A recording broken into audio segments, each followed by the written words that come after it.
사드 배치 결정 이후에 중국의 보복 수위가 점차 높아져가고 있습니다. 중국 당국은 뒷감당은 미국과 한국의 책임이다라고 으름장을 놓기까지 이르렀는데요.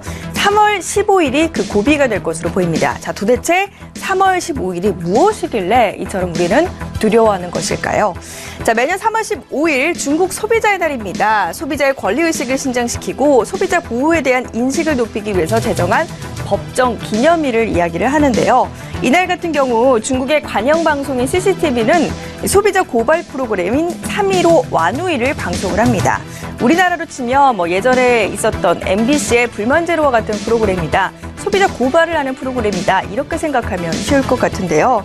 1991년부터 매년 3월 15일 저녁 8시에 2시간 동안 진행되는 이 프로그램 같은 경우에는 소비자의 피해와 불만 사례들을 접수받아서 문제 있는 기업을 고발하는 그런 프로그램입니다. 이 프로그램의 영향력이 워낙 크다 보니까 방송에 한번 언급된 기업들 같은 경우는요, 그냥 쉽사리 그 불을 끌 수가 없고요.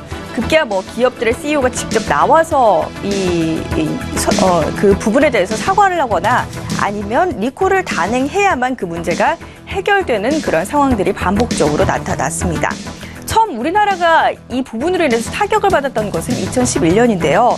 2011년 3월 15일 완우이 같은 경우는 금호타이어가 타이어를 만들 때 재활용 고무를 사용할 수 있는 최대 기준치를 넘었다라고 이야기를 하면서 그동안 2007년부터 4년 동안이나 중국 기업에서 성장세를 달랐던 이 금호타이어에 심각한 타격을 줬습니다.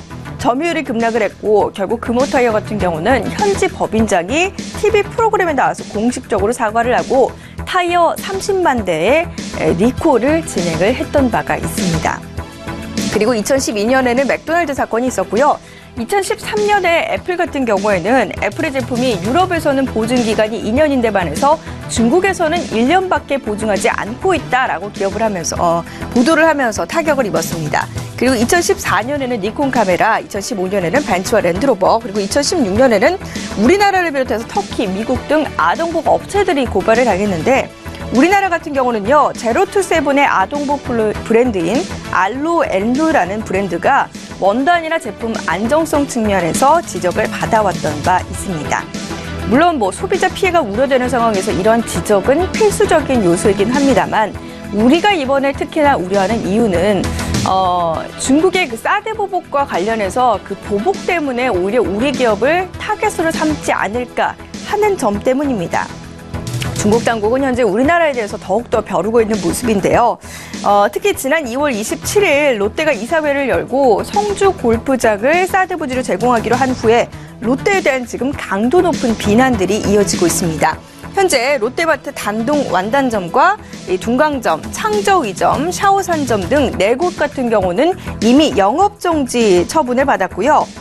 만약 올해 롯데가 완우의 표적이 될 경우 마트 사업은 직격탄을 맞을 수밖에 없을 것으로 보입니다. 현재 중국에서 이 롯데가 사업을 펼치고 있는 마트 규모 총 99개가 운영이 되고 있고요.